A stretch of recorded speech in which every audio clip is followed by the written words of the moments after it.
ભરતજી એવા બંધાઈ ગયા।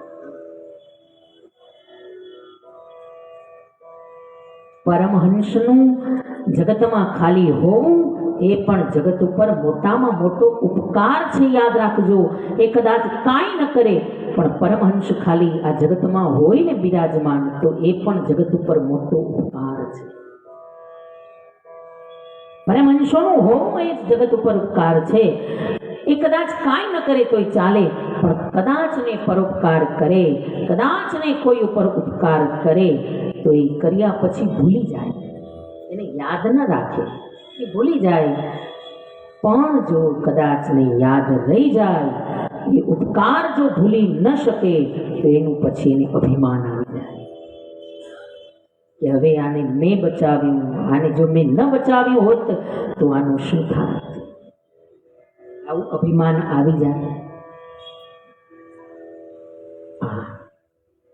અને જેને બચાવે એનામાં મોહ લાગી જાય। અહીંયા ભરતજીને મોહ લાગ્યો હરણબાળમાં, અને મોહ સકલ વ્યાધિન કર મૂલા। તમામ વ્યાધિઓનું મૂળ જ મોહ છે, યાદ રાખો। કામને, ક્રોધને, અભિમાનને હજી આંખ છે પણ મોહ આંધળો છે હો। એટલે તો મહાભારતમાં ધૃતરાષ્ટ્ર આંધળો છે, કારણ કે ધૃતરાષ્ટ્ર મોહનું પ્રતીક છે। મોહને આંખ ન હોય, આંધળો છે। આ કામને, ક્રોધને આંખ છે, ક્રોધીને ખબર હોય પોતે ગમે એવો ક્રોધ કરે પણ એને ખબર છે કે હું ક્રોધ કરું છું, કારણ કે ક્રોધને આંખ છે। ગમે એવું અભિમાન કરે માણસ પણ એને ખબર છે કે હું અભિમાન કરું છું। આપણે ઘણી વાર કહીએ ને કે શું કામ અભિમાન કરો છો, શું કામ આટલી તમારા કામની ચર્ચા કરો છો, શું કામ અહંકાર કરો છો, તો પાછો જવાબ એ આપે કે લે કરીએ છીએ ને કેવું છે ને, કરીએ છીએ ને કહીએ છીએ, એટલે એને ખબર છે કે હું અભિમાન કરું છું। નથી ખબર એમ નહીં, અભિમાનને આંખ છે, ક્રોધને આંખ છે, પણ મોહ આંધળો છે।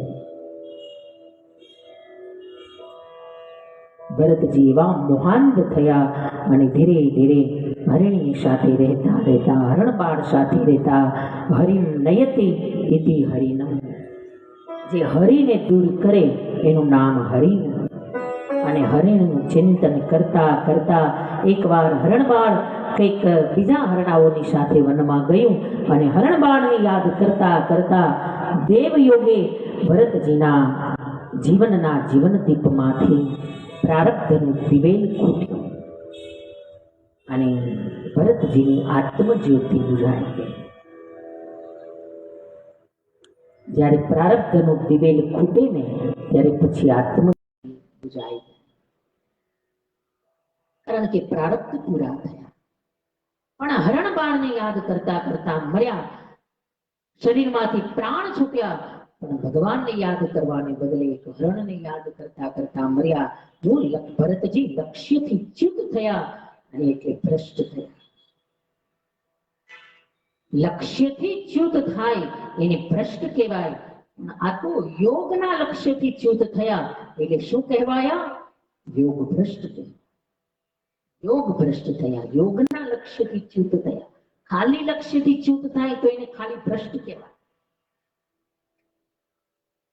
પણ આ તો યોગ કરતા કરતા કરતા બરાબર શિખર મળવાની તૈયારી, બરાબર શિખર સુધી પહોંચવાની તૈયારી હોય અને કાંઈક ભૂલ થઈ જાય અને ત્યાંથી પડે, એટલે યોગ મળવામાં યોગની અણી ઉપર હતા અને ત્યાંથી પડ્યા, એટલે એને શું કહેવાય? યોગ ભ્રષ્ટ કહેવાય।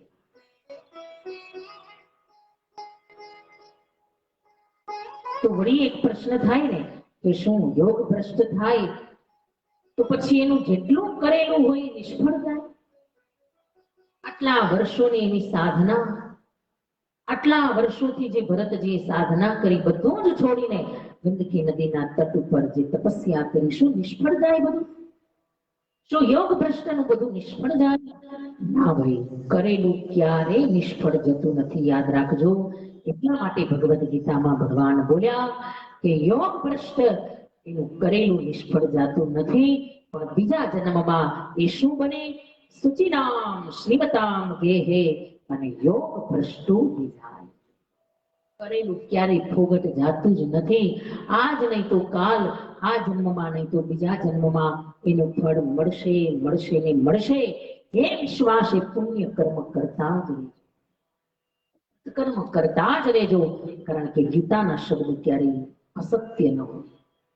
તો સ્વયં સત્ય ભગવાન, સત્ય સ્વરૂપ ભગવાન કૃષ્ણ બોલ્યા છે કે યોગ કરતા કરતા કદાચ પતન થઈ જાય તો બીજા જન્મમાં એનો યોગ પહેલેથી એને કરવો ન પડે, ત્યાંથી જ પાછું શરૂ થાય, ત્યાંથી જ પાછું શરૂ થાય.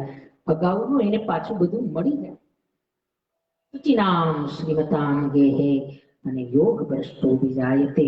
એવા શ્રીમંત પરિવારમાં એને જન્મ મળે જે સુચિનામ, સુચિ એટલે પવિત્ર, કે જેના પરિવારમાં સંપત્તિની તો શ્રીમંતાઈ છે, પણ જેના પરિવારમાં સદવિચારોની શ્રીમંતાઈ છે, જેના પરિવારમાં સદગુણોની શ્રીમંતાઈ છે. અને એવા શ્રીમંત પરિવારમાં એને જન્મ મળે કે એને સદગુણ પ્રાપ્ત કરવા મહેનત કરવી ન પડે. પછી એવા મહાપુરુષને એના પરિવારના સદગુણો એને વારસામાં, એને લોહીમાં મળી જાય. કારણ કે પરિવાર જેનો સૂચિ શ્રીમંત છે અને એમાં જેનો જન્મ થયો યોગ ભ્રષ્ટાત્મા,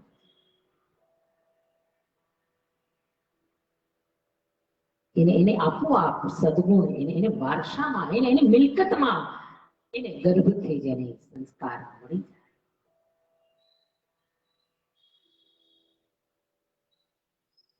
અને ભગવદ ગીતાના વચન પ્રમાણે જેને યાદ કરતા મરે બીજા જન્મમાં એ જ બને.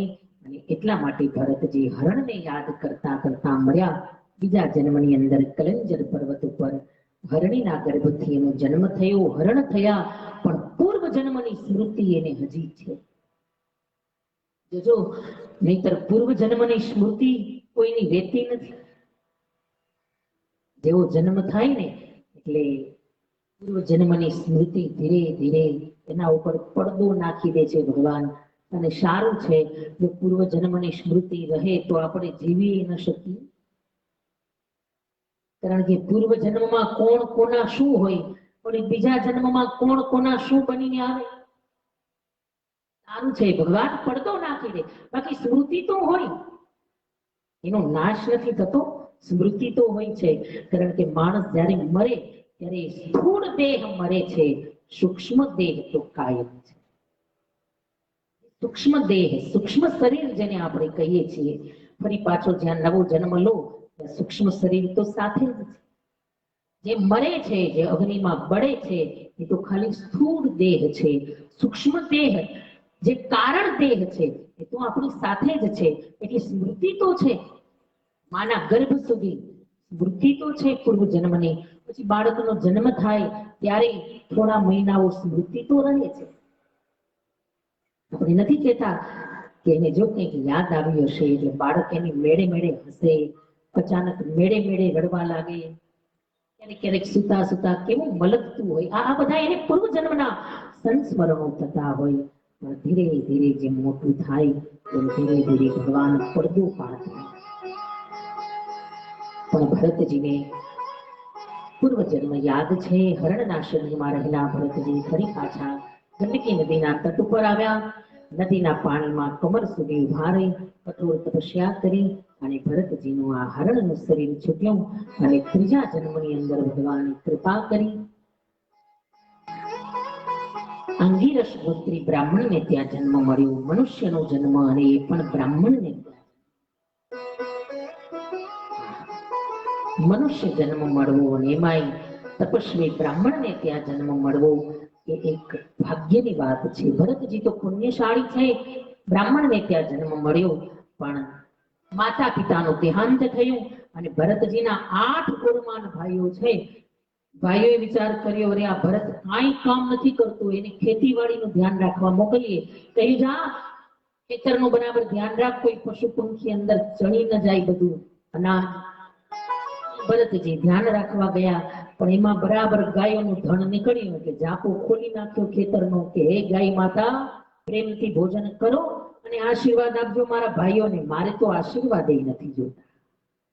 જો તો ખરા નિસ્વાર્થ સેવા કે જેની બદલામાં આશીર્વાદની અપેક્ષા નથી. અપેક્ષા રહિત સેવા એ પરમાત્માના ચરણ સુધી પહોંચાડે. સેવાના બદલામાં કોઈ અપેક્ષા નથી. ભાઈઓ આવ્યા, ભાભીઓએ ફરિયાદ કરી અને ભરતજીની ભાઈઓએ એવા માર્યા. 8 ભાઈઓ લાકડીઓ લઈને આવ્યા. જો ધારે ને તો 8 ને એકલા ભરતજી પહોંચી જાય એવા હતા. એવા હટ્ટા કટ્ટા 5 હાથ પૂરા એવા બલવાન, પણ છતાંય કાંઈ ન બોલ્યા, સહન કર્યું. કારણ કે તિતિક્ષવ કારુણ્ય. ભાઈએ કહ્યું જા ચાલ્યો જા ઘર છોડીને. અને ભરતજીએ કહ્યું સારું થયું, ભલું થયું ને ભાંગી જંજાળ. મારે જાવું તું ઘર છોડીને વનમાં. થોડે આગળ જ્યાં ગયા ત્યાં તો કેટલાક જંગલી લોકો બધા ભેગા થયા. એનો નિયમ હતો કે ભદ્રકાળીને દર વર્ષે નર બલિ ચડાવે. એમાં બલિ શોધવા નીકળ્યા. હાથમાં આવ્યા ભરતજી. ભરતજીને પકડીને લાવ્યા, બરાબર બલિ બનાવવા માટે તૈયાર કર્યા, સ્નાન કરાવ્યું. અને જ્યાં ખડગથી મારવા જાય પણ ભદ્રકાળીથી સહન ન થયું અને સ્વયં મૂર્તિ ફોડીને માં ભગવતી જગત જનની ભદ્રકાળી પ્રગટ થયા. બધા જ રાક્ષસોનો નવસંહાર કર્યો અને ભરતજીને માતાજીએ દર્શન આપ્યા. હે બેટા જા, મારી આજ્ઞા છે રહુગણને ઉપદેશ આપજે. માતાજીની કૃપા પ્રાપ્ત કરી માના દર્શન કરી ભરતજી ત્યાંથી આગળ થોડે આગળ ગયા ત્યાં તો સિંધુ શોવીરપતિ રાજા રહુગણ ઇક્ષુમતી નદીના તટ ઉપર ભરતજી પહોંચ્યા છે. અને સિંધુ શોવીરપતિ રાજા રહુગણ પાલખીમાં બેસીને જતો હતો. કપિલ ઋષિ પાસે સત્સંગ કરવા જાય છે, સત્સંગ કરવા, પણ પાલખીમાં બેસીને. આ કઈ તકલીફ હોય ને તેમાં બેસીએ તો બરાબર, આ તો વગર તકલીફે 4 કહારો એની પાલખી ઉઠાવે છે. કારણ કે છે સત્સંગી પણ અભિમાની. એમાં ઉપાડવા વાળો, પાલખી ઉપાડવા માટે તો 4 જણા જોઈએ. એકાદ જણો જરા આડો અવળો થયો એટલે સૈનિકો ચોથા કહારને શોધવા નીકળ્યા. એમાં હાથમાં આવ્યા ભરતજી. ભરતજીને પકડીને લાવ્યા અને ભરતજીના ખંભા ઉપર પાલખી રાખી. ભરતજી ખંભા ઉપર પાલખી ઉઠાવીને મળ્યા ચાલવા. પણ ભરતજીનો નિયમ છે કે પગ તળે કોઈ કીડી મંકોડા કચડાવા ન જોઈએ. એટલે કોઈ જીવ જંતુને જોઈએ ને એટલે ભરતજી છલાંગ મારે. અને ભરતજી છલાંગ મારે એટલે ઓલો અંદર પાલખીમાં રહુગણ આમ તણાની જેમ મંડ્યો ઉછળવા, માથામાં પાલખી મંડી લાગવા અને મંડ્યો ગાળો આપવા સૈનિકોને. અરે તમે બરાબર પાલખી નથી ચલાવતા. કહારોએ કહ્યું મહારાજ અમે તો બરાબર હાલીએ છીએ, પણ આ નવો આવ્યો છે ને એ વારે વારે છલાંગો મારે છે, એ બરાબર નથી ચાલતો. અને રહુગણ ભરતજીને મંડ્યો ગાળો આપવા. અરે આવો હટ્ટો કટ્ટો છે, આવું મનુષ્ય શરીર ભગવાને આપ્યું, છતાંય જીવતા મરેલા જેવું મંડ્યો અપશબ્દ કહેવા. હવે ભરતજી વિચાર કર્યો આને મારે ઉપદેશ આપવો પડશે. કારણ કે તો એને ખબર નથી હું બ્રાહ્મણ છું, અને બ્રાહ્મણને જો ગાળ આપશે તો નરકમાં જશે. અને આખરે તો સત્સંગી છે, એ મને ગાળ આપશે, નરકમાં જશે. અને સત્સંગી જીવ નરકમાં જાય બરાબર નથી. એને ખબર નથી કે હું બ્રાહ્મણ છું. અને વળી બીજું માતાજીની આજ્ઞા છે, એને મારે ઉપદેશ આપવાનો છે. અને ત્રીજું, જેમ બાપ પોતાના ખંભા ઉપર દીકરાને બેસાડે પછી બાપનું કર્તવ્ય છે કે દીકરો આડાવડા માર્ગે જાય તો એને સાચો રસ્તો બતાવે, એમ રહુગણને દીકરાની જેમ મારા ખંભે બેસાડ્યો છે, એને મારે સત્યનો માર્ગ બતાવવો જોઈએ. એટલા માટે અહીંયા ભરતજી ઉપદેશ આપ્યો. બાકી કોઈની સાથે ભરતજી પ્રેમથી વર્તન કર્યું જ નહીં. કોઈ સાથે પ્રેમથી ચર્ચા જ નહીં. એવું પાગલ જેવું વર્તન કરે, જળ જેવું વર્તન કરે. એટલે તો ભરતજીને પછી બધા જળ ભરત કહીને બોલાવે. અરે આ તો જળ છે, પાગલ જેવું વર્તન, જળ ભરત કહીને બોલ. કોઈને ઉપદેશ નથી આપ્યો, કોઈ સાથે સરખી વાત નહીં. પણ રહુગણને ઉપદેશ આપ્યો. રહુગણ ગાળો આપવા લાગ્યો, અપશબ્દ કહેવા લાગ્યો. અને ભરતજી બોલ્યા, હે રાજા, ક્યારનો મને ગાળો આપે છે, કહે છે કે જીવતા મરેલા જેવું છું. પણ રાજા જોતો ખરા, જીવતા મરેલા જેવું કોણ છે? હું કે હે રાજા જરાક જો, 4 જણા ઉપાડીને ક્યારે લઈ જાય માણસ? જયારે માણસ મરી જાય ને પછી 4 જણા ઉપાડીને લઈ જાય. તું જીવતો છો તોય તને 4 જણા ઉપાડીને લઈ જાય છે. એનો અર્થ કે જીવતા મરેલા જેવો હું નહીં, જીવતા મરેલા જેવો તો તું છે. અને વળી ક્યારનો મને ગાળો આપે છે? કોને આપે છે? મારા શરીરને કે મારા આત્માને? જો શરીરને ગાળો આપતો હોય ને તો શરીર તો મારી વસ્તુ છે. વસ્તુને કોઈ ગાળો આપે એમાં આપણે શું કામ દુઃખી થઈ? ભલે ને આપે, એ તો વસ્તુ છે ખાલી. અને રાજા જો મારા આત્માને ગાળો આપતો હોય તો યાદ રાખજે, આત્મા તો બધાથી પર છે. નૈનમ છિંદંતિ શસ્ત્રાણિ નૈનમ દહતિ પાવક. નથી જન્મતો, નથી મરતો. આત્મા તો અવિનાશી છે, આત્મા તો અજન્મા છે, આત્મા તો ઈશ્વરનો અંશ છે, આત્મા તો શાશ્વત છે. આત્મા વહી પરમાત્મા. ક્યારનો ગાળો આપે છે? પણ આત્માને જો આપતો હોય તો આત્માને ગાળો નાખતી જ નથી. જ્યાં ભરતજીના સાંભળ્યા અને રહુગણ હતો તો સત્સંગી, એટલે ઓળખી ગયો કે આ કોઈ સામાન્ય નથી, આ કોઈ પાગલ નથી, આ તો પરમહંસ છે. કારણ કે સત્સંગી તો હતું. યાદ રાખજો, સત્સંગ વિના કોઈ સંતને ઓળખી નહીં શકાય. સત્સંગ વિના કોઈ પરમહંસને ક્યારેય જીવનમાં ઓળખી નહીં શકાય. કોઈ સંતને, કોઈ સાચા પરમહંસને, કોઈ સાચા સમર્થને તો ત્યારે જ ઓળખી શકાય કે જ્યારે જીવનમાં સત્સંગ હોય. રહુગણે ચરણ પકડી લીધા. મહારાજ, મારી ભૂલ થઈ, મને ક્ષમા કરો, આપને ઓળખી ન શક્યો. કોણ છો તમે? અહીંયા બોલ્યો છે રહુગણ, તમે કોણ છો મહારાજ? મને તો એમ લાગે છે સાક્ષાત કપિલ નારાયણ છો, સાક્ષાત સૂર્યનારાયણ છો. કોણ છો આપ મહારાજ?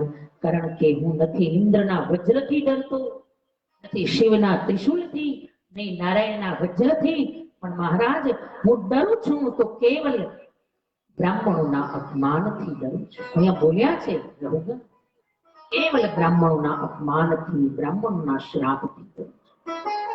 કોણ છો તમે? ભરતજીએ કહ્યું, રાજા, આ જે ખંડમાં તું રહે છે ને એ ભરત ખંડનો એક ચક્રી સમ્રાટ રાજા ભરત રાજાનું તો નામ તે સાંભળ્યું હશે. એ જ ભરત હું છું. આખી પૂર્વ જન્મની બધી કથા બતાવી અને રહુગણની આંખમાંથી અશ્રુ નીકળ્યા. પછી તો રહુગણ રાજાને અહીંયા ભરતજી સુંદર ઉપદેશ આપ્યો, ભવાટવીનું વર્ણન કર્યું, સૂર્યની ગતિનું વર્ણન, 28 પ્રકારના નરકોનું વર્ણન કર્યું અને આખરે રાજાને સુંદર ઉપદેશ આપ્યો. ભરતજી પોતાના નિજ ધામની અંદર પધાર્યા અને ભાગવતજીના પંચમ સ્કંદને વિરામ આપી. એટલે શ્રીમદ ભાગવતે મહાપુરાણે પારમહંસ્યામ સંહિતાયામ અષ્ટાદશ સહસ્રાયામ વૈયાશિક્યામ પંચમ સ્કંદ સમાપ્તોયમ વયમ સમર્પયેત શ્રી રાધા કૃષ્ણ ચરણ કમલેભ્યો નમઃ. બોલીએ શ્રી ભાગવત ભગવાન કી જય. છઠ્ઠા સ્કંદની અંદર આ 28 પ્રકારના નરકોનું વર્ણન સાંભળ્યું એટલે તરત રાજાએ પ્રશ્ન કર્યો કે મહારાજ, આ નરકોનું વર્ણન સાંભળીને તો ડર લાગે, એમાંથી બચવાનો કઈ ઉપાય છે? સુખદેવજીએ કહ્યું, હા રાજા, બચવાનો એક જ ઉપાય છે અને એ છે પરમાત્માનું સ્મરણ. ભગવાનના નામથી જીવ ભવસાગર તરી જાય અને એના પ્રમાણ માટે અહીંયા સુંદર એક આખ્યાન બતાવ્યું. કાન્ને કુબજે દ્વિજે કશ્ચિદ દાસીપતિર અજામિલ નામના નષ્ટ સદાચારો દાસ્યાહ સંસર્ગદોષ. કાન્યકુબ્જ નગરની અંદર એક અજામિલ નામનો બ્રાહ્મણ રહે. બહુ તપસ્વી છે, અગ્નિહોત્રી બ્રાહ્મણ છે. પણ જુઓ સંગ દોષનો પ્રભાવ, સંગના કારણે જીવનનું કેવું પતન થયું. અજામિલ એકવાર ગણિકાનો સંગ થયો અને પછી તો પોતાની પત્નીને છોડી, માતા પિતાને છોડી ગણિકા સાથે મળ્યો રહેવા. ધીરે ધીરે એવો ઉછંદે ચડ્યો અજાણ.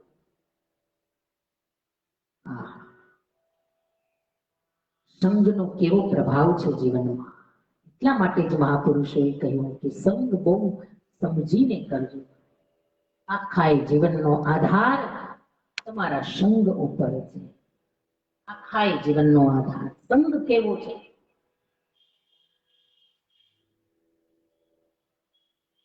પણ ગણિકા બધું જ છોડીને ચાલી ગઈ. બધી સંપત્તિ લઈ અજામિલને છોડીને ચાલી ગઈ. આખરે અજામિલ એની પોતાની ધર્મપત્ની પાસે આવ્યો. પત્ની પાછી મંડી સેવા કરવા. એકવાર કેટલાક સંતોના મંડળો આવ્યા. અજામિલ તો ઘરમાં નથી, પણ એની પત્ની સંતોની સેવા કરી, ભોજન કરાવ્યું અને સંતોએ આશીર્વાદ આપ્યા. કહી, દેવી તમે ગર્ભવતી હોય એવું લાગે છે, પણ દેવી જાઓ, અમારા આશીર્વાદ છે, તમારી ત્યાં સુંદર દીકરાનો જન્મ થશે, પણ દીકરાનું નામ તમે નારાયણ રાખજો. તમારું તો કલ્યાણ થશે, પણ તમારા દુરાચારી પતિનું પણ કલ્યાણ થશે. અને ધીરે ધીરે સમય મળ્યો વીતવા. દીકરાનો જન્મ થયો, નામ રાખ્યું નારાયણ. અને અજામિલ અજાણતા ભગવાનનું નામ લેવા. એવો પાપી દુરાચારી, પણ એમ કરતા કરતા અંતિમ સમય આવ્યો. બહુ પાપી છે એટલે યમદૂતો લેવા આવ્યા. પણ યમદૂતોના એ ભયંકર સ્વરૂપને જ્યાં જોયા, એવો ડર લાગ્યો જામીને. પોતાના દીકરાને મંડ્યો બોલાવવા, હે નારાયણ, હે નારાયણ.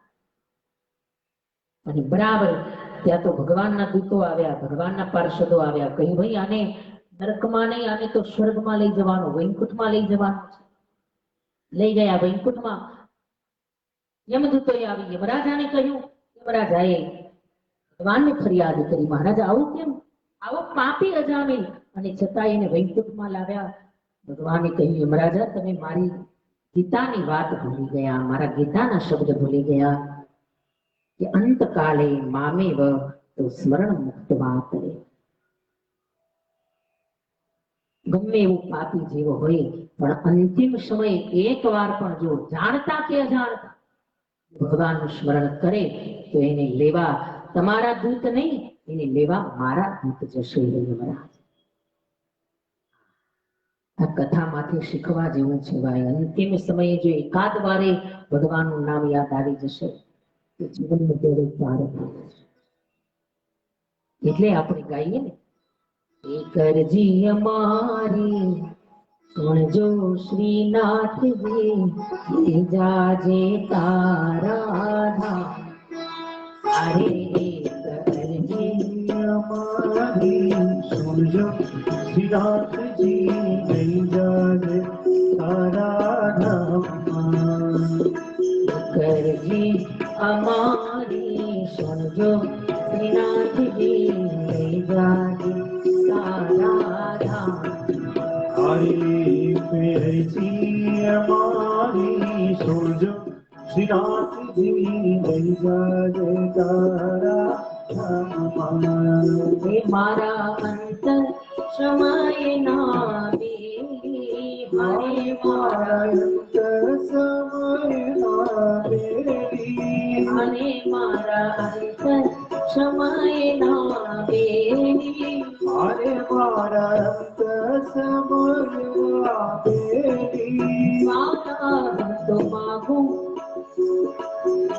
મેલો નહીં હરશેલી, વાલા મને મેલો નહીં હરશેલી, વાલા મને મેલો નહીં હરશેલી, વાલા મને મેલો નહીં હરશેલી. હારે તો આવ્યો તમારે દ્વારે, નાથજી જાગે તારા આવ્યો રે તમારે દ્વારે, શ્રીનાથજી લઈ જાજે તારા ધામ. એક અરજી અમારી શોધો, શ્રીનાથજી લઈ જાજે તારા ધામ. સુરજો શ્રીનાથજી લઈ જાજે તારા ધામ. હરે મારા લઈ જા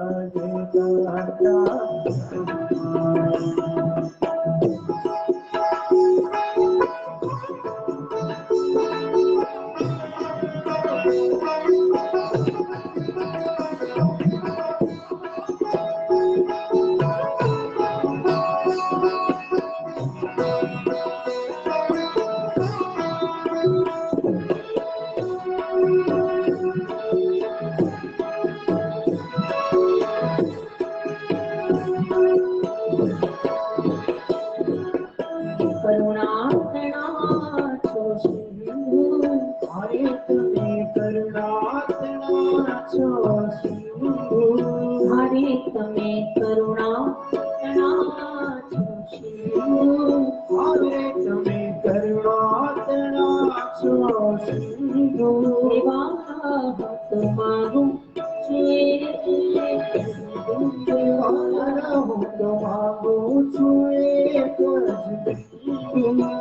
હરે નાથ બિંદુ મારે થાય તો છું શ્રીનાથ લઈ જાજે તારા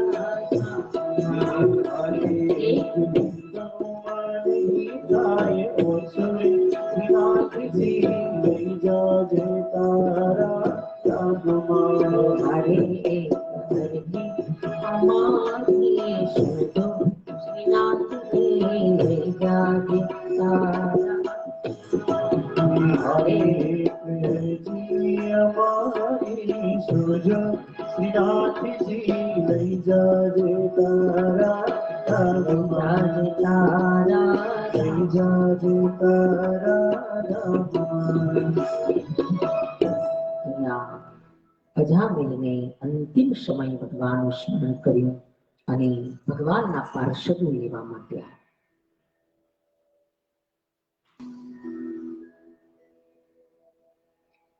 અંતિમ સમય જો ભગવાનનું નામ યાદ આવી જશે તો બેડો પાર થઈ જશે.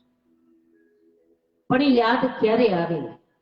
જો જીવનભર લીધું હોય તો. જીવનભર સ્મરણ જો કર્યું હોય તો છેલ્લે ભગવાન યાદ આવે. કારણ કે મૃત્યુ એ તો આખા જીવનનો સરવાળો છે ને, જે કર્યું હોય એ છેલ્લે યાદ આવે.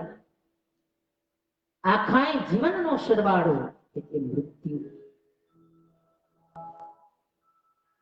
જીવનભર જે કર્યું હોય એ છેલ્લે યાદ આવે. જો ભગવાનનું ભજન કર્યું હોય તો ભગવાન યાદ આવે, નહીંતર કઠિન છે, બહુ કઠિન છે.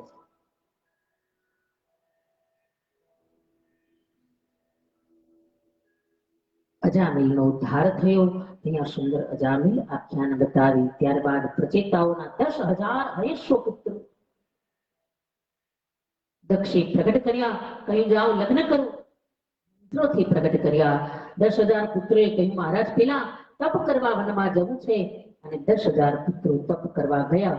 નારદજી આવ્યા. 10,000 ને એવો સુંદર ઉપદેશ આપ્યો કે 10,000 વૈરાગી બની ગયા, સાધુ બની ગયા. દક્ષને ખબર પડી. વળી પાછા બીજા 10,000 હયસ્વ પુત્રો પ્રગટ કર્યા. એ પણ વનમાં તપ કરવા ગયા. વળી નારદજી આવ્યા. વળી એવો ઉપદેશ આપ્યો કે એ 10,000 હયસ્વ પુત્રો પણ સાધુ બન્યા. અને દક્ષને ખબર પડી અરે આ નારદ પોતે બાવા અને ગામ આખાને બાવા બનાવે. આ સૃષ્ટિના સર્જન માટે વારંવાર મંત્રોથી પુત્રો પ્રગટ કર્યું. નારદજીને એના લગ્ન કરાવવા, એને ગૃહસ્થાશ્રમમાં જવાને બદલે સાધુ બનાવે. શ્રાપ આપી દીધો દક્ષે જાઓ હે નારદ તમે ક્યાંય એક ઠેકાણે એક જગ્યાએ પલાઠી વાળીને બેસી નહીં શકો. ફરિયાદ કરશો, ફરિયાદ કરશો. નારદજીએ કહ્યું ભલે તે મને શ્રાપ આપ્યો, પણ જ્યાં મારા આશીર્વાદ છે કે તારે ત્યાં એક નહીં, બે નહીં, 60 દીકરીઓનો જન્મ થાય. 60 દીકરીઓનો જન્મ થયો ત્યારથી દક્ષની કથા બંધ થઈ ગઈ. કારણ કે આટલી બધીને લાલન પાલન કરવામાં, લગ્ન કરાવવામાં, વેવાય વેલામાંથી નવરો થાય તો કઈક કથા આવે ને. 60 દીકરીઓનો જન્મ થયો અને એ 60 દીકરીઓના અલગ અલગ લગ્ન કરાવ્યા. 13 કશ્યપને આપી, 27 ચંદ્રને આપી, 10 ધર્મને આપી. અને એમાં જે 13 દીકરીઓ કશ્યપને આપી છે એ 13 દીકરીઓમાંથી એક અદિતિ, કશ્યપ અને અદિતિ જેના 12 આદિત્ય થયા એમાંના એક ત્વષ્ટા. આ કશ્યપ અને અદિતિના પુત્ર છે ત્વષ્ટા. અને આ ત્વષ્ટાને ત્યાં જે પુત્ર થયા, આ ત્વષ્ટાના લગ્ન દૈત્યોની બહેન રચના સાથે થયા. અને એ ત્વષ્ટાને ત્યાં જે દીકરો થયો એ જ સાક્ષાત મહારાજ વિશ્વરૂપ થયા. અહીંયાથી વિશ્વરૂપની કથા સંભળાવી. ઇન્દ્રએ એકવાર દેવગુરુ બૃહસ્પતિનું અપમાન કર્યું. ગુરુદેવ આવ્યા પણ ઇન્દ્રએ બરાબર સંગીતની સભા જામી છે ગુરુનું સ્વાગત ન કર્યું અને બૃહસ્પતિ એવા ક્રોધાયમાન થયા, ચાલ્યા ગયા, અંતર્ધ્યાન થઈ ગયા. હવે ગુરુ વિનાના નુગરા થઈ ગયા દેવતાઓ. જો શક્તિ હણાઈ ગઈ, શક્તિ ક્ષીણ થઈ. ગુરુ વિનાના ને નુગરા કહ્યા છે. જેના જીવનમાં ગુરુ ન હોય ને એ નુગરા છે. બધાને ભગવાન મળે ત્યારે નુગરાને ભગવાન ન મળે. બાકી બધાને ભગવાન મળે, અભિમાનીને ભગવાન મળે, પણ નુગરાને ન મળે. એટલે તો મહાપુરુષોએ કહ્યું ને કે નુગરા નહીં ચડે નિર્વાણ. નિર્વાણ સુધી પહોંચી ન શકે જેના જીવનમાં સદગુરુ ન હોય, ગુરુનો આશ્રય ન હોય.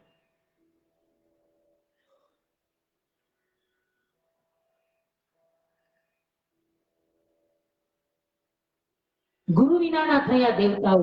હવે ગુરુ કોણ બન્યા? ત્યારે ઇન્દ્રએ ત્વષ્ટાને પ્રાર્થના કરી, મહારાજ કોઈ અમને માર્ગ બતાવો. ત્વષ્ટાએ કહી, જાઓ વિશ્વરૂપ પાસે જાઓ અને વિશ્વરૂપના ચરણમાં આવી અને વિશ્વરૂપને પ્રાર્થના કરી, મહારાજ તમે અમારા ગુરુ બનો. અને અહીંયા હવે ઇન્દ્રએ વિશ્વરૂપને ગુરુ બનાવ્યા. હવે દેવતાઓના ગુરુ વિશ્વરૂપ અને દેવોને ફરી પાછા શક્તિમાન બનાવવા માટે અહીંયા વિશ્વરૂપે સુંદર એક કવચનો પાઠ કરાવ્યો.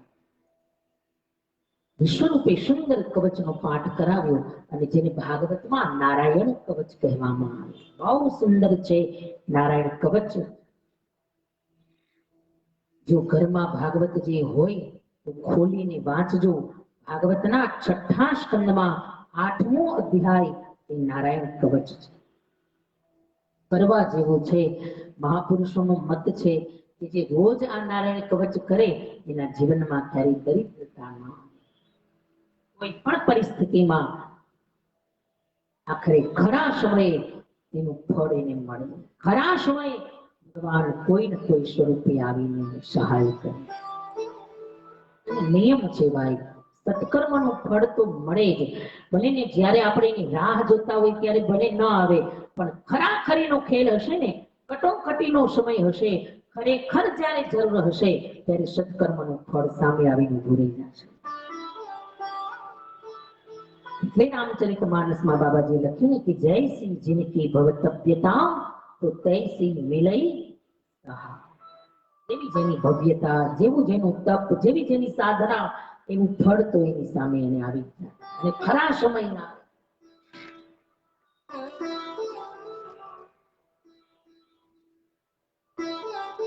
વિશ્વરૂપે બહુ સુંદર નારાયણ કવચનો પાઠ કરાવ્યો. આવો 2-4 શ્લોક ખાલી આપણે ગાઈએ.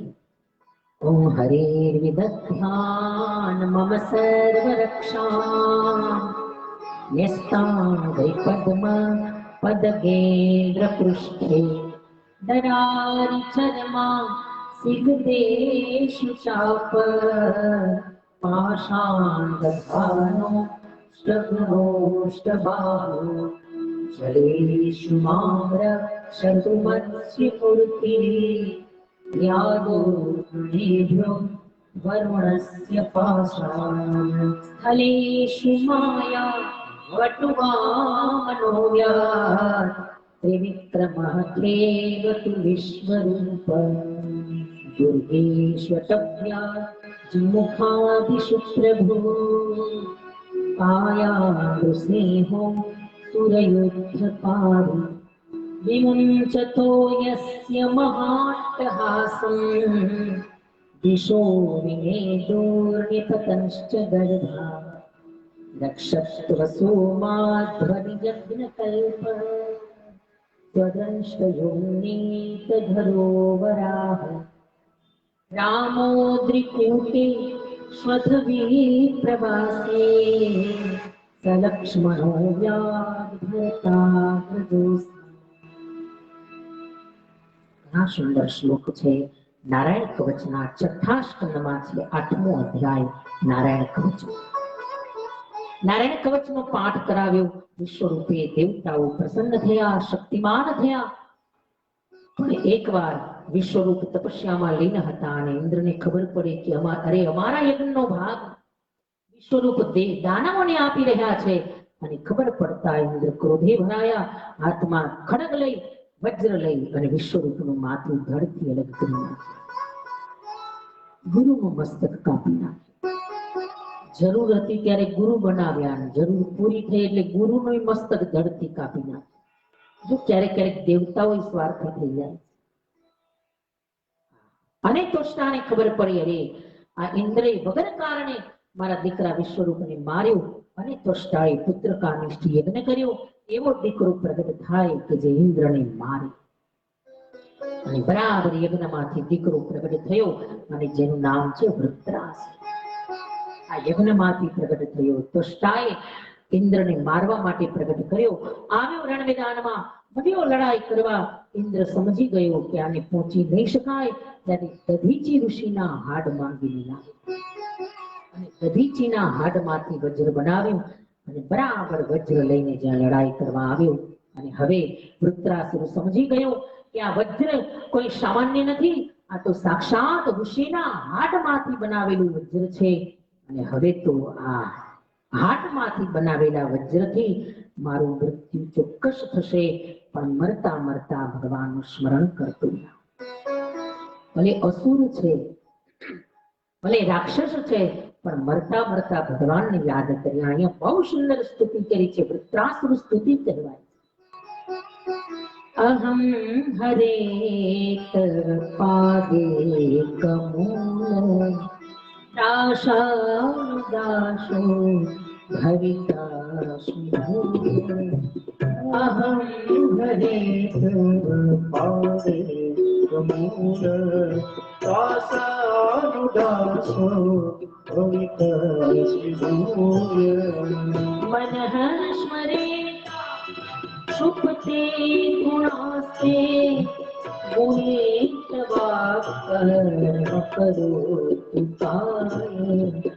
અહં હરે તવ પાદે કમૂલ દાસાનુદાસો ભવિતાસ્મિ ભૂય. ननाक पृष्ठं न च पारमेष्ठयम् ननाक पृष्ठं न सार्वभौमं हर्षाधिपत्यं न सार्वभौमं न योगसिद्धि न पुनर्भवं वा न योगसिद्धि न योगसिद्धि न पुनर्भवं वा न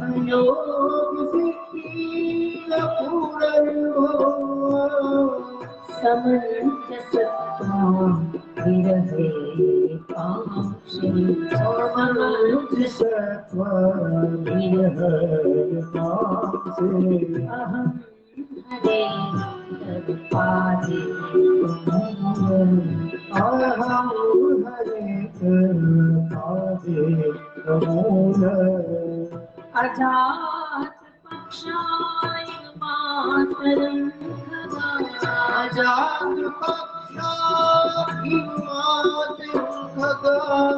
सम्यं यथा वत्सतरा शुभाता. सम्यं यथा वत्सतरा प्रियं प्रियेव वृषितं विषण्णा मनोरविन्दाक्षरिगच्छति.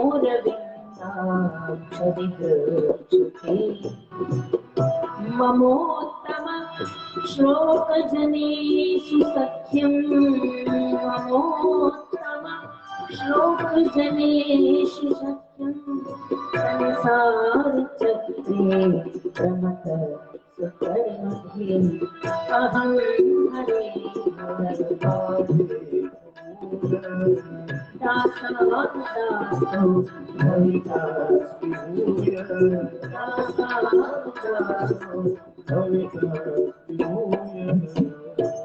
अहं हरे तव पादे दासानुदासो भवितास्मि भूयः.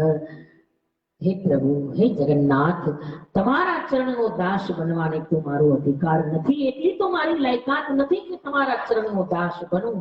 પણ મને બનાવો શું? દાસાનો દાસ. મને દાસનો દાસ એટલે કે તમારા સંતોના ચરણનો દાસ મને બનાવો. બહુ સુંદર પ્રાર્થના. અહીંયા વૃત્રાસુરે કરી અને આખરે ઇન્દ્રે વજ્ર છોડતા વૃત્રાસુરનો વિનાશ થયો. ભગવત નામ સ્મરણ કરતા કરતા વૃત્રાસુરના શરીરમાંથી પ્રાણ છૂટ્યા અને વૃત્રાસુરને મોક્ષ પ્રાપ્ત થયો. પૂર્વ જન્મની અંદર ચિત્રકેતુ નામનો ગંધર્વ હતો. શિવ અને પાર્વતીજી બાજુ બાજુમાં બેઠા હતા. મંડ્યું એકદમ શિવજીની નિંદા કરવા અને પાર્વતીજીએ શ્રાપ આપ્યો, જા તારા વિચારો રાક્ષસ જેવા છે એટલે તું અસુર બનીશ. પણ ક્ષમા યાચના કરી અને પાર્વતીજીએ કહ્યું, જા તું મારા શરણે આવ્યો છે એટલે અસુર તો બનીશ, પણ જા છેલ્લે તને મરતા મરતા ભગવાન યાદ આવશે અને તારો ઉદ્ધાર થશે.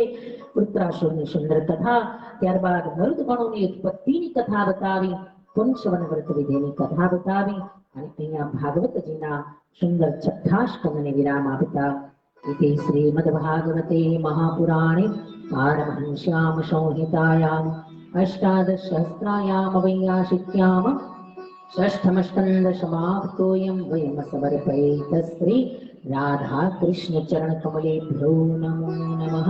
बोली श्री भागवत ભગવાન કી અને અહીંયાથી અતિ સુંદર સાતમા સ્કંદની અંદર પરીક્ષિત રાજાએ પ્રશ્ન કર્યો. જો અહીંયા પણ પ્રશ્નથી શરૂઆત છે સ્કંદની. પરીક્ષિતે કહ્યું, મહારાજ આવું કેમ? શું કે ભગવાન આવો ભેદ કેમ કરે? દેવતાઓ ઉપર કૃપા અને દાનવો ઉપર ભગવાન જરા ક્રોધ કરે, દેવતાઓનો વારે વારે પક્ષ લે અને દાનવોને મારે, આવું કેમ? નહીતર ભગવાન તો કેવા છે, સમદર્શી હે નામ તો સમદર્શી છે, તો પછી આવો ભેદ કેમ? ત્યારે સુખદેવજી બહુ સુંદર જવાબ આપ્યો, હે રાજા, ખરેખર આ ભેદ આપણને આપણી દૃષ્ટિથી દેખાય છે, ખરેખર આ ભેદ નથી. ખરેખર બે બાજુ કૃપા જ છે, પણ ફેર એટલો છે કે એક કોમળ કૃપા છે અને એક થોડી કઠોર કૃપા. બાકી છે તો બે કૃપા. એક જ માના બે દીકરા હોય, પણ એક જરા બહુ તોફાની હોય ને એક હાવ શાંત હોય, તો શાંત હોય એને કઈ કેવું જ ન પડે, એની મેળે મેળે માની જાય. પણ તોફાની હોય એની પાછળ જરા લાકડી લઈને દોડવું પડે, એને જરા સજા આપવી પડે. તો એનો અર્થ એ તો નથી ને કે માના પ્રેમમાં ભેદ છે. ભેદ હોય માના પ્રેમમાં, એના જ સગા બે દીકરાઓ, પણ એકને જરા ખીજાવવું પડે ને એક એની મેળે મેળે માની જાય, ખાલી ઈશારાથી માને તો એને મારવાની જ ક્યાં જરૂર છે? કારણ કે એ તો કહ્યામાં જ છે, કારણ કે એ તો આજ્ઞાંકિત છે. એક જરા તોફાની છે, એક જરા નથી સમજતો, તો એને જરા ટપકો આપવો પડે. કૃપા બે ઉપર છે, મમતા બે ઉપર છે, પણ એક ઉપર થોડી કોમળ કૃપા, એક ઉપર કઠોર કૃપા. બાકી હે રાજા, ભગવાન જેને મારે એને ભવસાગરથી તારે, જેને ભગવાને માર્યા બધાને ભવસાગરથી તાર્યા. કે રાજા, આવો જ પ્રશ્ન એકવાર યુધિષ્ઠિરે નારદજીને પૂછ્યો હતો, જ્યારે શિશુપાલ વધ થયો ને ત્યારે અશ્વમેધ યજ્ઞ સમયે જ્યારે ભગવાને શિશુપાલના મસ્તકને ધડથી અલગ કર્યું, પણ માર્યા પછી એનું તેજ નીકળીને ભગવાન દ્વારિકાનાથમાં પડી ગયું. અને તરત યુધિષ્ઠિરે આ દ્રશ્ય જોયું એટલે ત્યાં નારદજી હતા. પછી શાંતિથી બધો કાર્યક્રમ પત્યો. પછી યુધિષ્ઠિરે આવો જ પ્રશ્ન નારદજીને પૂછ્યો, આવું કેમ? ત્યારે નારદજીએ સુંદર જય વિજયની કથા બતાવી કે રાક્ષસો કોઈ સામાન્ય નથી હોતા, જેને મારવા સ્વયં ભગવાનને આવવું પડે, સ્વયં પરમાત્મા આવે. એનો અર્થ કોઈ સામાન્ય ન હોય, આ પૂર્વ જન્મના બધા યોગી મહાપુરુષો કે જે યોગ ભ્રષ્ટના કારણે અસુર બનીને આવે, કોઈ ભૂલના કારણે રાક્ષસ બનીને આવે, કોઈ અપરાધના કારણે, કોઈ શ્રાપના કારણે, અને એને મારવા ભગવાન પ્રગટે અને પછી ભગવાન એનો ઉદ્ધાર કરે. કંઈક એવી ભૂલ થઈ જાય કે એને અસુર બનવું. જય અને વિજય કે જે ભગવાનના દ્વારપાલો, જેમાંથી એક હિરણ્યાક્ષ થયો, એક હિરણ્યકશિપુ થયો. હિરણ્યાક્ષની કથા તો હે રાજા તમે સંભળાવી. રાજાએ કહ્યું, મહારાજ હવે હિરણ્યકશિપુની હજી બાકી છે. અહીંયાથી બડી સુંદર કથા પ્રહલાદ ચરિત્રની કથા લઈ જાય. આ પ્રહલાદ ચરિત્રની કથા રાજાના પ્રશ્નમાંથી પ્રગટ થઈ. પ્રહલાદ ચરિત્રની કથામાં લઈ જાય. હિરણ્યાક્ષનો ભાઈ હિરણ્યકશિપુ હિરણ્યકશિપુએ વિચાર કર્યો, અરે નારાયણે દગાથી કપટથી મારા ભાઈને માર્યો, વરાહ નારાયણે, તો હવે એવું તપ કરું, એવું બળ પ્રાપ્ત કરું કે નારાયણ સાથે લડવા માટે હું જાઉં, વૈકુંઠ ઉપર ચડાઈ કરું, સ્વર્ગ ઉપર ચડાઈ. એ હિરણ્યકશિપુએ 36,000 વર્ષ તપ કર્યું. રાક્ષસો તપ કરવામાં કઈ બાકી નથી રહેતા, પાછા નથી પડતા. એવું તપ કરે, કઠોર તપ, કઠોર તપસ્યા કરી. 36,000 વર્ષ સુધી તપ કર્યું અને આખરે બ્રહ્માજી પ્રગટ થયા. કહ્યું, હે રાજન, હે દૈત્યરાજ, માંગો, શું આપું? હિરણ્યકશિપુએ કહ્યું, મહારાજ, અજર અમર બની જાઓ, મને કોઈ મારી ન શકે, અમર બનાવી દો. બ્રહ્માજીએ કહ્યું, ભાઈ મૂર્ખો ન થા, અમર તો જગતમાં કોઈ નથી, મારું ટાણું આવે એટલે મારે જવું પડે. બ્રહ્મા બદલાય છે. આ બધી ખાલી પોસ્ટના નામ છે, આ કોઈ વ્યક્તિનું નામ નથી. ઇન્દ્ર એ પોસ્ટનું નામ છે, બ્રહ્મા એ પોસ્ટનું, એ આસનનું નામ છે. બ્રહ્મા બદલાય. બ્રહ્માના 100 વર્ષનું આયુષ્ય છે અને 100 વર્ષ કયા? આપણા મહિલા નહીં હોય, એના મહિલા દિવ્ય 100 વર્ષ. એના 100 વર્ષ પૂરા થાય ને ત્યાં તો અહીંયા તો એનો ખાલી એક દિવસ પૂરો થાય ને ત્યાં તો અહીંયા કલ્પોના કલ્પો વીતી જાય, અનંતરો વીતી જાય. ત્યારે બ્રહ્માનો ખાલી એક ડેટ ચેન્જ થાય ત્યારે જે બ્રહ્માજી બિરાજમાન છે એના 50 વર્ષ પૂરા થઈ ગયા, 51મું વર્ષ ચાલે છે. એટલે બ્રાહ્મણો સંકલ્પમાં બોલે, અદ્ય બ્રહ્મણો દ્વિતીય પરાર્ધ. ત્યારે દ્વિતીય પરાર્ધ ચાલે છે. 50 તો પૂરા થઈ ગયા, 51મું વર્ષ ચાલે છે. બ્રહ્માજીએ કહ્યું, ભાઈ અમરતાનું વરદાન ન મળે, બીજું કંઈક માંગ.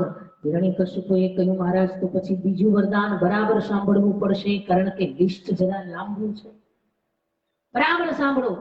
દિવસે ન મરવું, રાત્રે ન મરવું, અંદર ન મરવું, બહાર ન મરવું, ઉપર ન મરવું, નીચે ન મરવું, અસ્ત્રથી નહીં, શસ્ત્રથી નહીં, લોઢાથી નહીં, લાકડાથી નહીં, સજીવથી નહીં, નિર્જીવથી નહીં, મનુષ્યથી નહીં, પશુથી નહીં, લીલાથી નહીં, સુકાથી નહીં, 12 મહિનામાં એક પણ મહિનામાં મારું મૃત્યુ ન થાય.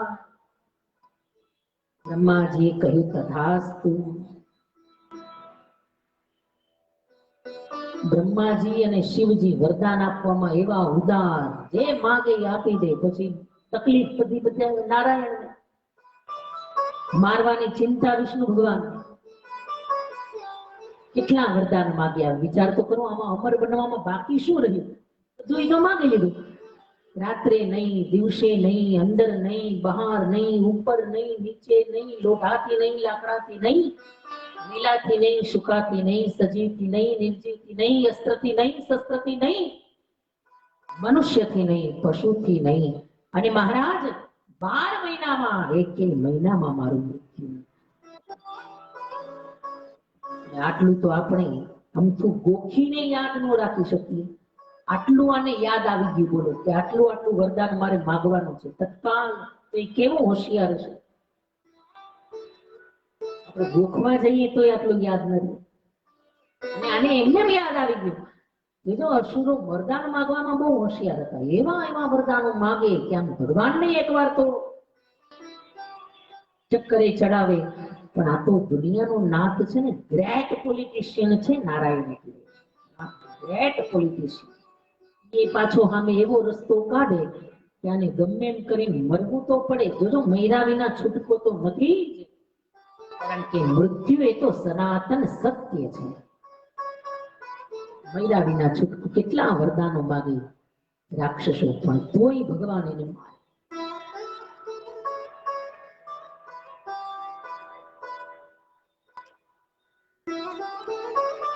બ્રહ્માજીએ કહ્યું, જા તથાસ્તુ.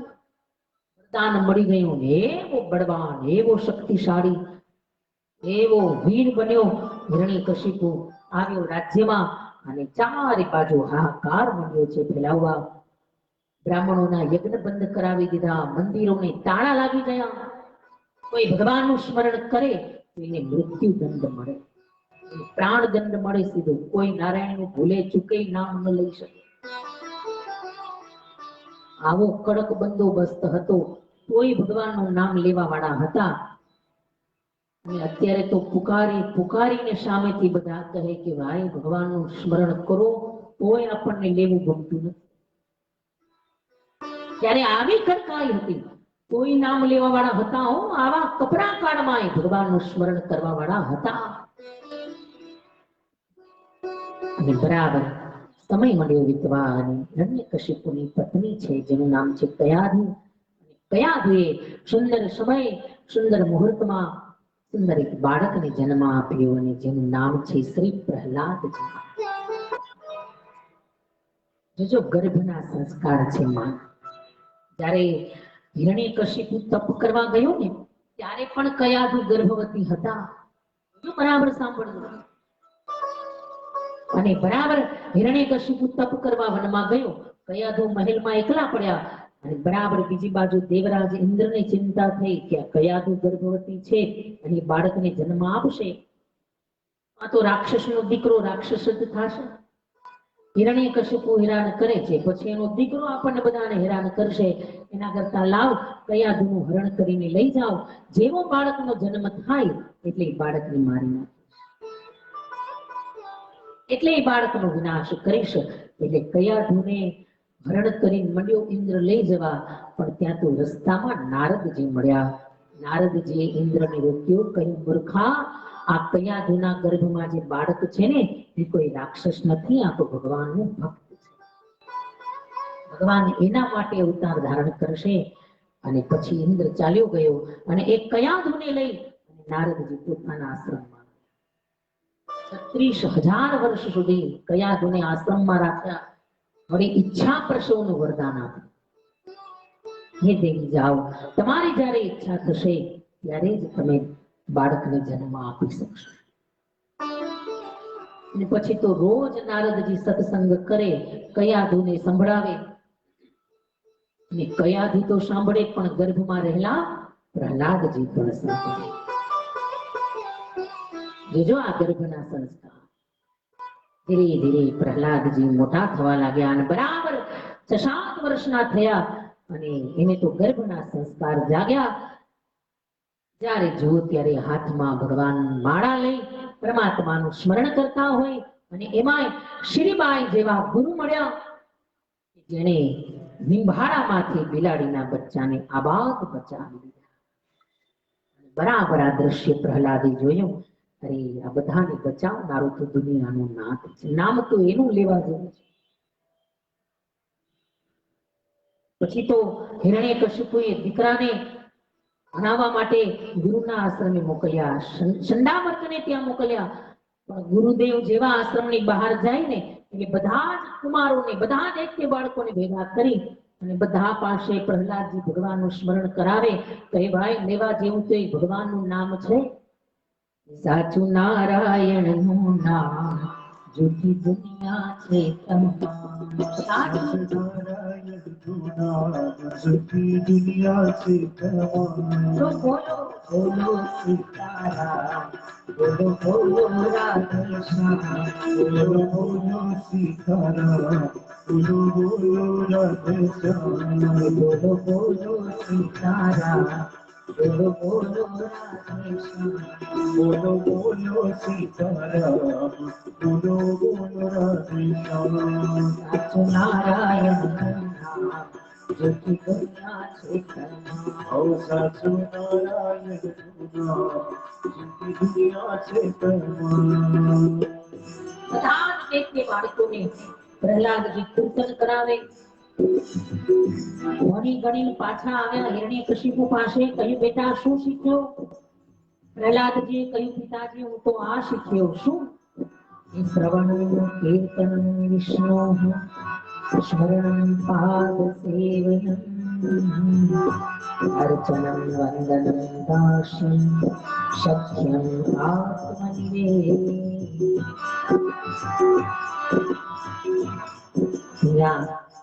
પ્રહલાદજી બોલ્યા છે આ 7 પ્રકારની ભક્તિ પ્રહલાદજીના મુખમાંથી સુખદેવજી બતાવે. પ્રહલાદે કહ્યું પિતાજી કરવા જેવી તો આ ભક્તિ છે, કરવા જેવી તો આ છે શું કે શ્રવણમ. પેલું નામ શ્રવણનું છે. શ્રવણમ કીર્તનમ વિષ્ણોઃ સ્મરણમ પાદ સેવનમ અર્ચનમ વંદનમ દાસ્યમ સખ્યમ આત્મનિવેદનમ.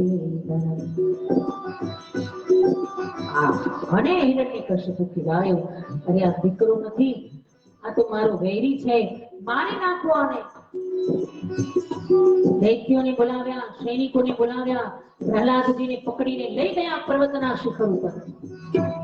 શિખર ઉપરથી પ્રહલાદજીને ફેંકી દીધા. ધડધડાટ કરતા પ્રહલાદજી નીચે આવ્યા, પણ ત્યાં તો ભગવાન ચતુર્ભુજ નારાયણે પોતાના 2 હાથમાં પ્રહલાદજીને ઉઠાવી લીધા. જેને રામ રાખે એને કોણ રાખે?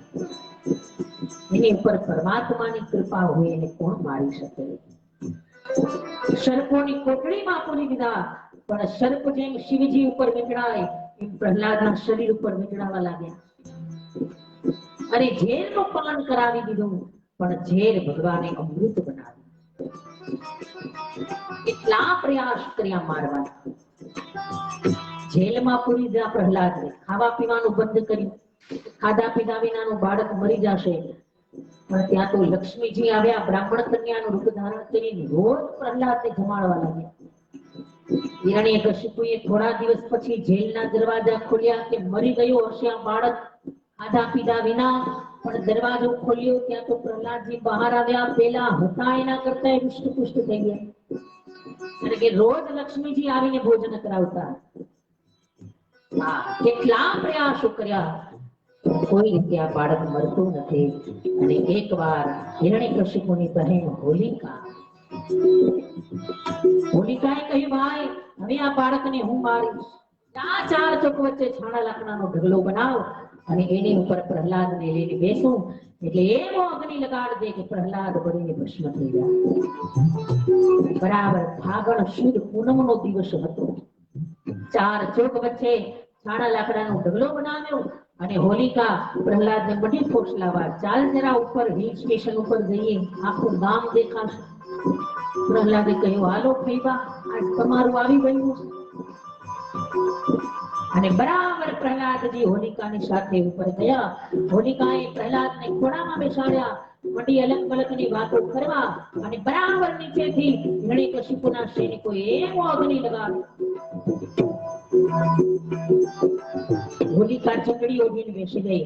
પ્રહલાદને ધક્કો મારીને દૂર કર્યો, જા અને તું મારવા માટે લાગે. પ્રહલાદે કહ્યું ભાઈ મારી સાથે દગો કર્યો, કઈ વાંધો નહીં, મને મારા 1000 હાથવાળા જગન્નાથ ઉપર ભરોસો છે. પ્રહલાદજી ભગવાનનું સ્મરણ કરવા લાગ્યા અને ભગવાનનું સ્મરણ કરતા ભગવાને બરાબર 49 મરુતોની આજ્ઞા કરી કહ્યું જાઓ. અને ભગવાનની જે આજ્ઞા થઈ ત્યાં તો 1 નહીં 2 નહીં 49 મરુત ગણો છે. પવનના 49 પ્રકારો છે અને 49 મરુતો નીકળ્યા. અને ધીરે ધીરે ધીરે ધીરે એ ચક્રમાં દેવો ઝંઝાવાત પડ્યો અને ધીરે ધીરે તો આખું કમંડલ એવું વાવાઝોડું ઉઠ્યું. હોલિકાની ચૂંટણી મંડી ઉઠવા, કોઈ રીતે પકડાતી નથી અને બરાબર એ અગ્નિનો જ્વાળાઓ પ્રહલાદજીને જ્યાં બાળવા જાય ત્યાં તો એવો પવનનો સુવાસો આવ્યો, ચૂંટણી ઉડીને પ્રહલાદના માથે આવી ગઈ. અને અગ્નિની જ્વાળામાં હોલિકા પડીને ભસ્મ થઈ ગઈ. અને સંતોએ પ્રહલાદજીનો જયકાર કરતા બોલીએ શ્રી પ્રહલાદજી મહારાજ કી જય.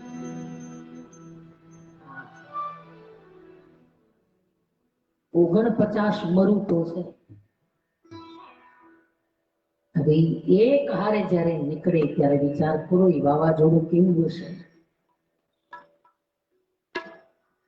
હોલિકાની ચુંદડી ઉડાડી દીધી, પણ અગ્નિને ઠાર્યો નહીં, એ અગ્નિએ હોલિકાને બાળી દીધી. એ પરમાત્માની લીલા, એ તો લીલા પુરુષોત્તમ છે.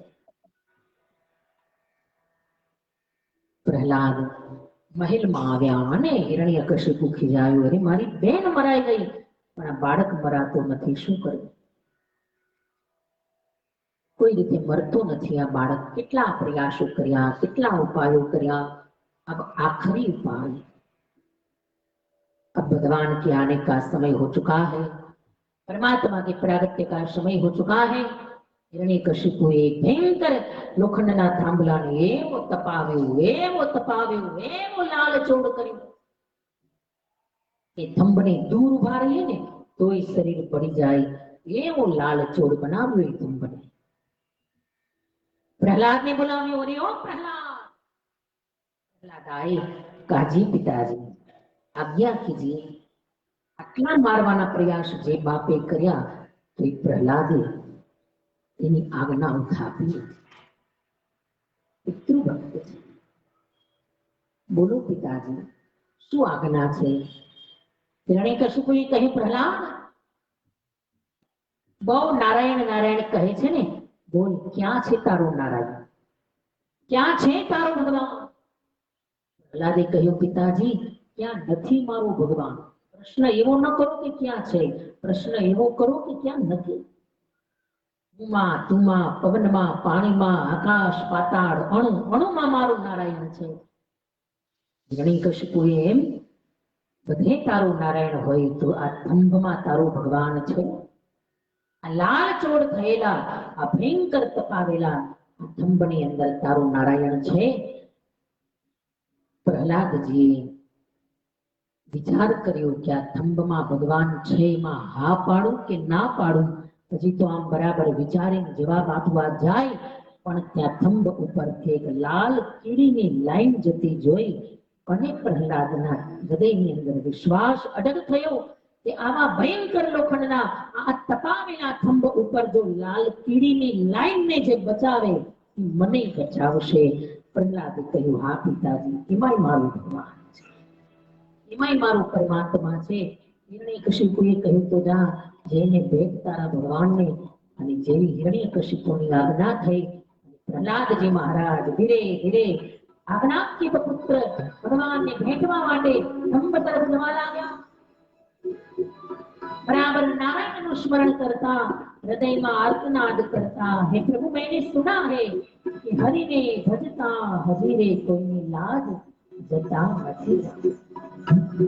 તમારા શરણમાં આવી રહ્યો છું મહારાજ, તમને ભેટવા માટે આવી રહ્યો છું. જો આજ પ્રગટ નહીં થાવ તો ભલે હું પડીને ભસ્મ થઈશ, મને ચિંતા એની નથી, પણ મને ચિંતા એ છે કે જો તમે નહીં આવો તો પદ તમારી જશે, કલંક તમારા નામને લાગશે. અને બરાબર પ્રહલાદજી જવા માટે તૈયાર, ત્યાં તો ભગવાનનો તેજ આવી ગયો થંભની અંદર. તો કે થંભનો થયો લાલ તણખા રે, અને તેજ પ્રહલાદની જેથી કાન આવે તેથી શેષના શેનમાં એ સમયે ઊંઘ નરસિંહને એમ આવે. હવે ભગવાનની નિંદર કેમ આવે? ભગવાન જાગી ગયા. લક્ષ્મીજીએ કહ્યું, મહારાજ ક્યાં જાઓ છો? ભગવાને કહ્યું, સમય નથી કહેવાનો, પછી કહીશ. ભગવાન અદૃશ્ય થયા, વૈકુંઠમાંથી થંભની અંદર પધારી ગયા. એવું વિકરાળ રૂપ લઈને ભગવાન પધાર્યા છે થંભમાં કે ચારે બાજુ વાતાવરણ સ્તબ્ધ બની ગયું. સૂર્ય ચંદ્રની ગતિ રોકાઈ ગઈ, સમુદ્રના પાણી ખળભળવા લાગ્યા. અને બરાબર પ્રહલાદજી મહારાજ જ્યાં થંભને ભેટવા જાય અને હજી તો થંભને કડે લગાવવા જાય ત્યાં તો ભયંકર કડાકો થયો અને બરાબર એવો વીજળીનો ચમકાર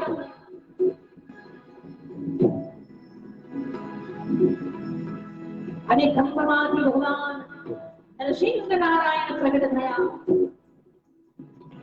બોલે શ્રી નરસિંહ નારાયણ वैशाख शुक्ल चौदश विशाल रवि होत हस्तगत संधि काल करुणा करी करुणा पुकार तब राय थंब तब परितरा. અને બરાબર થંભમાંથી ભગવાન નરસિંહ નારાયણ પ્રગટ થયા અને ઋષિ મુનિઓએ ભગવાનનો જયકાર કરતા બોલીએ શ્રી નરસિંહ નારાયણ ભગવાન કી જય. બોલીએ શ્રી પ્રહલાદજી મહારાજ ભગવાન પિતાની ભયંકર કેશ વાળીને જલાવતા ગર્જના કરતા હિરણ્યકશિપુ સાથે લડવા લાગ્યા અને અહીંયા ભગવાને હિરણ્યકશિપુનો વિનાશ કર્યો. ન રાત્રે ન દિવસે બરાબર સંધ્યા સમયે ન અંદર ન બહાર બરાબર ઉમરા ઉપર. બડી સુંદર કથા. પણ અહીંયા એક 5-10 મિનિટ માટે સુંદર અહીંયા જે કાર્ડનું વિતરણ થઈ રહ્યું છે ભોજનના કાર્ડનું, તો એ ત્યાં વિતરણ થાય ત્યાં સુધી આપણા પૂજનીય શ્રી જગદીશભાઈ આપણી પાસે એમના સુંદર